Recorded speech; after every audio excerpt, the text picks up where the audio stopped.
couldn't be happier right now. Congrats to Graham and Michael for playing great golf.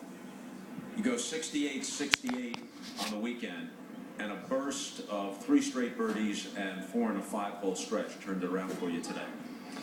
Yeah, that was kind of the difference. I got off to a slow start, but I knew that